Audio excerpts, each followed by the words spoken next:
શું ઓફિસમાંથી મોડું ઘરે આવવાના કારણે તમારું ડિનર પણ રોજ મોડું થઈ જાય છે અથવા તો લેટ નાઇટ ક્રેવિંગ પર કંટ્રોલ નથી રાખી શકતા?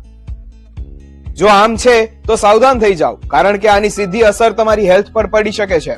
આજના કામના સમાચારમાં જાણીશું કે લેટ નાઇટ ડિનર કરવાથી હેલ્થને કેટલા જોખમો રહે છે, ઊંઘતા પહેલા કેટલા સમય પહેલા તમારે ડિનર કરવું જોઈએ અને મોડી રાત્રે ક્રેવિંગ થાય તો શું ખાવું જોઈએ. લેટ નાઇટ શિફ્ટ, લાંબુ કામ અને સ્ટ્રેસના કારણે અવારનવાર આપણે રાતનું ભોજન મોડું ખાઈએ છીએ. International journal of food nutrition and ડાયટિક્સના અભ્યાસ મુજબ મોડી રાત્રે ખાવાથી શરીરની બાયોલોજીકલ ક્લોક ખોરવાઈ જાય છે અને પાચન જેવી સમસ્યાઓ થઈ જાય છે. વજન વધવાનું જોખમ, બ્લડ પ્રેશર અને લીવર પર દબાણ, હાર્મોન્સ પર અસર અને ઇમોશનલ ડિસ્ટ્રેસ અને ગેસ તથા બ્લોટિંગ જેવી સમસ્યા. મોડી રાત્રે ભોજન લેવું કોઈના પણ આરોગ્ય પર ખરાબ અસર કરી શકે છે, પરંતુ ડોક્ટર્સ મુજબ આનું વધુ જોખમ પાચન અને સ્લીપ એપ્નિયાથી પીડાતા લોકોને, ડાયાબિટીસના દર્દીઓને, લીવરના દર્દીઓને અને ગોલબ્લેડરની સર્જરી કરાવી ચૂકેલા લોકોને થાય છે.